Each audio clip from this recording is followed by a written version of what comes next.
The planet Calith was quiet under its twin moons. The air shimmered with a soft blue glow, cast by countless plants that seemed to carry their own light. Lieutenant Marcus Hale walked slowly through the colony perimeter, the faint hum of his rifle against his chest and the sound of his boots pressing into alien soil. The night was warm but carried a crispness, the kind that made every breath feel sharp and alive. It was his turn for patrol.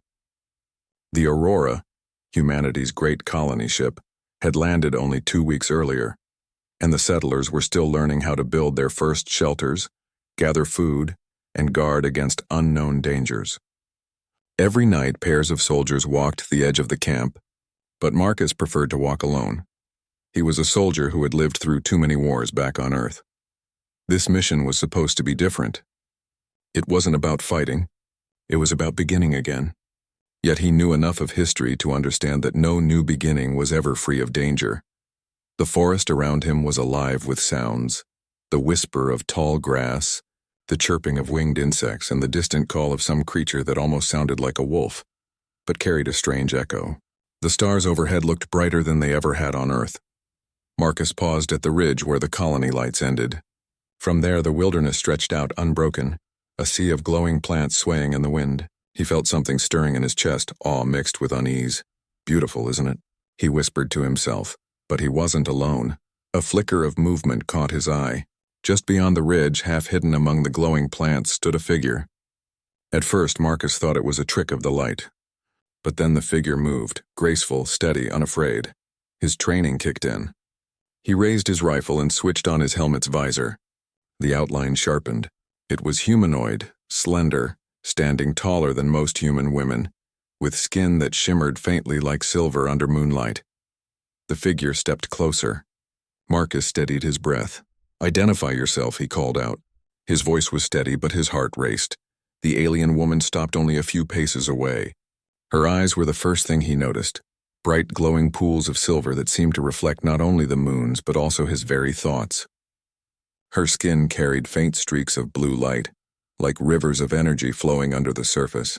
Her hair, long and dark, floated slightly as if the air itself responded to her presence. Marcus froze. She didn't look hostile. She didn't look afraid either. Instead, she tilted her head, studying him as one might study an animal caught in the wrong place. When she finally spoke, her voice wasn't words at first. It was a sound and musical, flowing like water striking stone. His visor translated fragments, but the machine struggled to keep up. Then somehow her meaning pressed into his mind. "You should not be here." Marcus lowered his rifle slightly. "Who are you?" The woman's eyes narrowed. She lifted a hand and the light under her skin pulsed gently. The translation in his visor continued to falter, but the impression in his mind was clear. This ground, sacred. Leave. He had read the mission reports. The scientists had found no clear signs of advanced civilization when they surveyed Calith. Yet here she was, intelligent, articulate, and clearly aware of his presence. Marcus took a careful step forward. He kept his voice calm. "We don't want to harm anyone. We're just here to live." For a moment, silence stretched between them. The night sounds of the forest seemed to pause as if listening. Then she moved closer, so close now that he could see the faint glow of her veins like lines of fire beneath her skin. "You, human," she said at last, the word heavy, strange on her tongue. "Yes," Marcus answered. Her gaze softened slightly, but then like a storm passing through, her eyes hardened again. "Humans bring change. Change brings fire." Marcus felt the weight of her words press into him. He didn't fully understand, but he sensed her warning. Something deep and dangerous lay beneath her calm. "I'm Marcus," he said quietly. "Marcus Hale." She hesitated, then touched her hand to her chest. "Liara." The sound of her name carried like a chord of music, simple yet unforgettable. Marcus repeated it under his breath. "Liara." Her silver eyes watched him carefully. Then she turned her face toward the forest, listening. For the first time, Marcus noticed how her body seemed almost tuned to the world around her, how the leaves bent toward her when the wind moved, how the light from the plants seemed brighter when she passed. She turned back to him and spoke again, the translation finally catching up. "Your people are building on sacred ground. The land will not forgive," Marcus frowned. "Sacred ground to you? Or to someone else?" Liara's eyes flickered. "To all, the ground remembers." It does not forget, he felt a chill. The way she said it wasn't superstition. It was conviction. I'll tell my people, Marcus promised. We don't want trouble. But Liara shook her head. Her hair shimmered like a dark wave in the moonlight. Too late. The fire is already coming. Before Marcus could speak again, she stepped back. The plants around her seemed to open slightly, creating a path, and then she was gone, her figure melting into the forest's glow until only silence remained. Marcus stood frozen, rifle still in his hands, but his mind was far away. He had expected loneliness on his first night of patrol. Instead, he found something else. A connection that stirred something deep in his chest. Her eyes. Her voice. The way she had spoken not just to his ears but to his very soul. It was not love. Not yet. But it was something powerful, something he could not name. And it burned into him, refusing to fade. The colony of Aurora's dawn woke every morning to the same sounds. Hammers striking metal, generators humming, and voices raised in the hard labor of survival. For most settlers, life on Calith was still new enough to feel like adventure. But for Marcus Hale, every sunrise since that night had carried a shadow. He hadn't told anyone about Liara. Not yet. The scientists would want to study her. The commanders would want to question her. And the settlers would panic at the idea of a powerful alien race watching from the trees. Marcus knew the colony wasn't ready. Still, her words haunted him. The fire is already coming. He couldn't shake the feeling that something was moving against them. Something bigger than simple superstition. On the 7th day after their meeting, the fire came. It began at the edge of the crop fields, where settlers had planted earth grains into Calith soil. The stalks had grown quickly, nourished by the strange mineral-rich ground. But that morning, flames tore across the field with unnatural speed. Marcus was one of the first on the scene. He sprinted toward the fire line, shouting for settlers to grab extinguishers. The flames burned blue, not red, licking hungrily at the crops as though alive. He could feel the heat on his face even before he reached the field.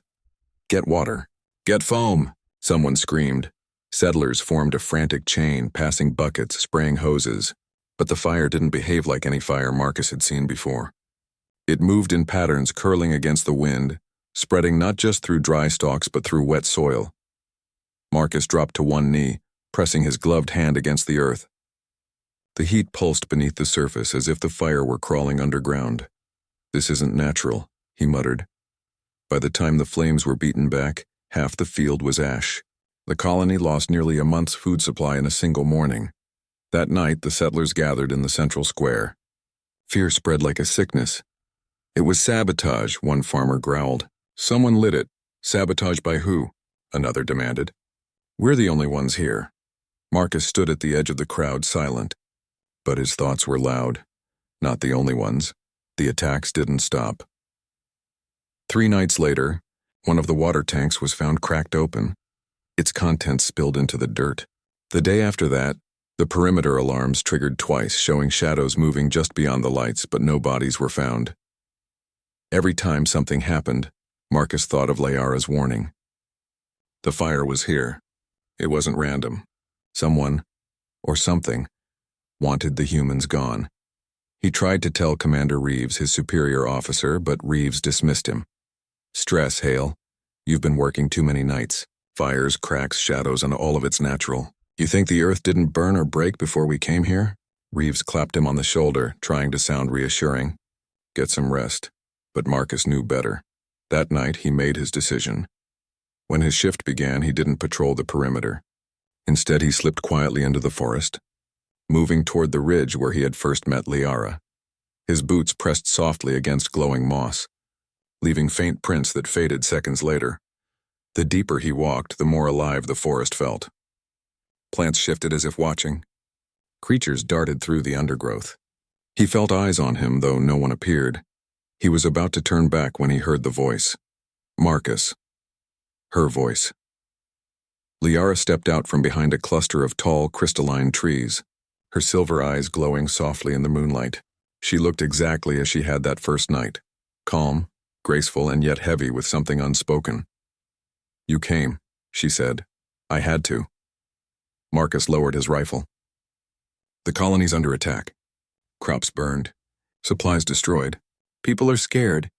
I need answers, Liara. Her gaze lingered on him, then shifted to the forest around them. It has begun. The other clan moves against you. Other clan? Liara walked closer, her steps light, almost soundless. She stopped only a few feet from him. My people are not one. We are many. Some wish peace. Others do not. The clan of shadows wants the land for themselves. To them you are invaders. They will not stop. Marcus clenched his fists. Then why warn me? Why not let them push us out? Liara's eyes softened.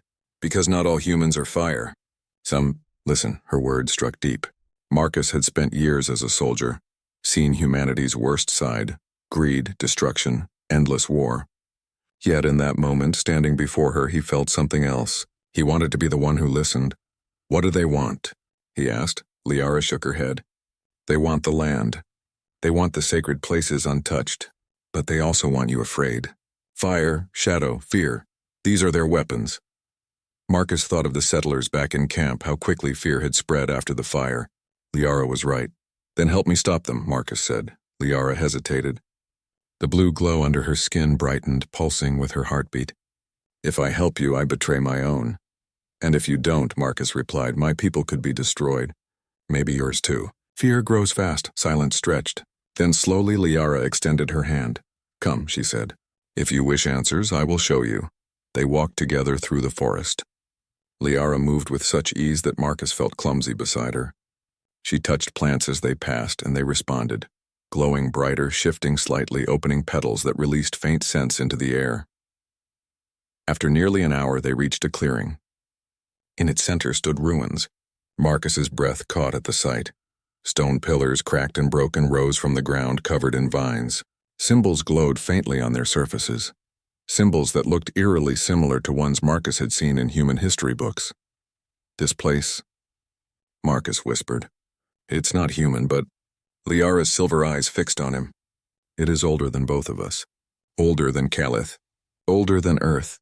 He stepped closer, tracing his fingers over one of the symbols. His helmet recorded it automatically, but he barely noticed.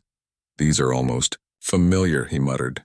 Like something out of ancient human scripts. Liara nodded. Because your people and mine were touched by the same hand. Long ago, before memory, a race walked the stars. They shaped worlds. They left seeds. You are one. We are another. Marcus stared at her. The idea was impossible. And yet standing in those ruins, looking at carvings that spoke to something deep in his bones, he couldn't deny it. Humans and Calithians were linked, and the clans that wanted to drive the humans away were not just fighting for land. They were fighting for the legacy of something far greater. Marcus was standing near the edge of the colony, watching the first rays of sunlight touch the silver-blue trees when the alarm screamed. A scout sprinted into camp, breathless and pale. They're coming! Dozens of them, shapes in the forest. Chaos erupted. Settlers dropped tools, children cried, and soldiers scrambled for weapons. Commander Reeves barked orders, trying to bring order, but fear spread faster than his voice. Marcus gripped his rifle, his heart pounding. He knew this moment would come. Liara's words echoed in his mind. The fire is already coming. He ran to Reeves. It's the rival clan. They've been testing us for days. Now they're making their move. Reeves shot him a sharp look. You sound like you know too much about this, Hale. Marcus hesitated. He couldn't reveal everything, not yet. I just know we need to be ready. And we can't face them alone, Reeves frowned. What do you mean alone? We've got rifles, drones, defenses. Before Marcus could answer, a cry split the air. Shapes burst from the tree line. The enemy had arrived. They were terrifying in the morning light. Taller than Liara, their bodies marked with dark lines of glowing crimson instead of blue. Their armor looked grown rather than forged, plates of bone and crystal that shimmered with hostile energy. Their weapons spat bolts of fire that hissed as they struck metal and flesh alike. The colony's perimeter shield sparked under the assault, trembling with each hit. Settlers screamed as the first bolt slipped through, burning holes in equipment and walls. Marcus lifted his rifle and fired. The shot cut through the air, striking one of the Crimson warriors. The figure staggered, then fell, but more pressed forward, their movements fast and coordinated. They'll overrun us, someone shouted. Marcus's mind raced. If Liara was right, the rival clan wouldn't stop until the humans were wiped out. They weren't just defending sacred ground. They were making war and then made them in the chaos. Marcus saw her, Liara. She appeared on the ridge, her figure glowing faintly, her silver eyes fierce. With a cry that carried across the battlefield, she leapt into the fray. The ground seemed to respond, vines twisting up to block enemy shots. Blue light flared from her hands, striking one of the crimson warriors and sending him crashing backward. The colonists froze for a heartbeat, stunned by her sudden arrival. To them, she was just another alien. But Marcus felt something surge inside him. Hope. She's with us, he shouted. The battle raged. Marcus fought beside Liara, their movements almost instinctively in sync. When she raised her hand to shield him from fire, he stepped forward to cover her flank. When he fired at a charging enemy, she pulled the ground itself to trip their advance. But the enemy clan was strong. For every warrior they felled, 2 more pressed forward. The colony walls cracked, fires spread, and the settlers' fear threatened to break into panic. "We can't hold much longer," Reeves shouted. Liara turned to Marcus, her silver eyes glowing brighter. "There is a way, but it will cost me." "What way?" Marcus demanded, firing another burst. Her chest rose and fell quickly, the blue glow under her skin pulsing like a heartbeat made of light. "Soul fire." The word hit him like a weight. "What is it?" Liara's voice was steady, though her body trembled. "It is the memory of my people. The fire of courage. When called, it burns everything, enemy and self." Marcus's stomach tightened. "You'll die." Her gaze softened even in the chaos of battle. "If my death saves both our peoples, it is worthy." "No," Marcus said sharply. He grabbed her arm, holding her steady. "There has to be another way. If you burn out, who will guide your people? Who will help us understand this world? You can't throw yourself away!" For a moment, time seemed to stop. The battle raged around them, shouts and fire filling the air. But in that heartbeat, Marcus and Liara stood locked in silence. Then Marcus spoke again, his voice low but fierce. "If humans are good for anything, it's fighting when the odds are impossible. We don't give up. We don't burn alone." Liara's silver eyes widened slightly. The glow under her skin dimmed as if his words reached into her core. "Then fight with me," she whispered. "Always." Marcus answered. Together, they turned. Marcus shouted to the settlers, his voice carrying through the chaos. "Stand your ground. Don't fear them. This is our home, and we fight for it together." His words struck sparks in weary hearts. Settlers who had been retreating stopped. Farmers picked up rifles. Engineers grabbed tools and turned them into weapons. Even Reeves, who had doubted Marcus, barked orders with renewed fire. Liara lifted her hands. Instead of releasing all her power in one devastating blaze, she channeled it differently. Guided by Marcus's presence beside her, she spread the soul fire not as destruction but as light. A wave of blue fire swept across the battlefield, not burning the settlers but filling them with strength. Fear melted into courage. Exhaustion turned into energy. Their hearts blazed as if her soul fire had touched each of them. The enemy clan faltered. Their crimson glow dimmed in the face of the blue light. For the first time, their charge broke. Marcus seized the moment. "Now push them back." Smoke drifted above the scorched fields, curling into the pale morning sky. The ground was littered with broken weapons and shattered fragments of crystal armor, the remnants of the Crimson Clan who had tried to destroy them. The colony's walls were scarred, blackened from fire, but they still stood. And so did the people within. Marcus lowered his rifle slowly. His arms trembled from exhaustion, but his spirit blazed with something far stronger than fatigue. Around him, settlers helped one another to their feet. Soldiers leaned against broken barricades, bloodied but alive. Farmers hugged their children. They had survived. He turned to Liara. She stood near the ridge, her body glowing faintly, her hair drifting in the breeze. The soul fire within her had dimmed, but its echo lingered in the air, warm and steady like the heartbeat of the world itself. Her silver eyes met his, and for a moment neither spoke. They didn't need to. It was enough to know that together, they had turned despair into hope. But the victory was not without cost. Dozens of settlers had fallen. Several structures were destroyed beyond repair. Supplies had been burned, leaving the colony facing shortages once again. And though the Crimson Warriors had retreated, Marcus knew this was not their last strike. Commander Reeves approached, his uniform torn and stained, but his posture still firm. He looked at Marcus, then at Liara, his jaw tight. "You knew about them," Reeves said. Marcus straightened. "I suspected. She warned me." Reeves's gaze lingered on Liara, wary but not hostile. "And yet she fought with us." Liara inclined her head slightly. The fire threatens us all. Your people, my people. If you fall, the forest falls with you.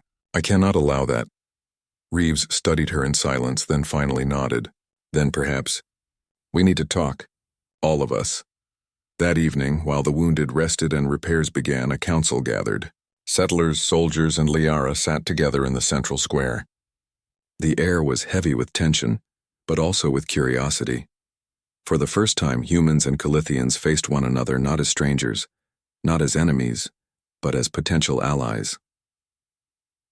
Liara spoke first. Her voice carried softly, yet every ear strained to hear. My clan has kept to the forest for generations. We honor the old places, the sacred grounds left by those who shaped both our worlds. We do not seek war. But the Crimson Clan, they will not stop. To them, you are invaders. They will come again, murmurs spread among the settlers. Fear, anger, doubt. Marcus rose to his feet, his voice firm. Then we can't fight this alone. We need each other. The enemy wants us divided, afraid. But if humans and Liara's people stand together, we can hold them back. A farmer spoke up. And how do we trust them? How do we know they won't turn on us once the Crimson are gone? Marcus looked at Liara. She met his gaze, then stepped forward. I cannot give words strong enough to erase fear, she admitted. But I can give my life if I break faith. My bond to this man, she gestured to Marcus, is proof. His courage touched my soul fire. His spirit is stronger than flame. Together we are already one. Let our peoples become the same. The council fell silent. Marcus's heart beat hard. He hadn't expected her to speak so openly. But her words carried a truth he could not deny. From the moment they met, something had bound them. Not love in the way his people often spoke of it, but something deeper, a passion of trust, loyalty, and soul. At last, Reeves spoke. Then we will try. Not because we trust easily, but because we must. Humanity didn't cross the stars to repeat old mistakes. We came to build, to survive, to grow. A murmur of agreement swept the settlers, and so for the first time, an alliance was born. That night, Marcus and Liara stood outside the camp, watching the stars rise. The ruins glowed faintly in the distance, silent witnesses to their decision. Liara spoke softly. The Crimson will return stronger, perhaps with others beside them. Marcus nodded. And when they do, we'll be ready. Together. She studied him for a long moment, her silver eyes searching. Then quietly she said, When I first saw you, I thought only of fire, of the danger your people would bring. But now I see something else, a fire that gives life, not just death. Marcus swallowed, feeling the weight of her words. And when I first saw you, I thought I was alone on this world. But you burned into me that night. You made me remember what it feels like to fight for more than survival, to fight for a future. Their eyes held one another. No more words were needed. The bond between them was no longer fragile, no longer new. It was steady, like the heartbeat of two peoples becoming one.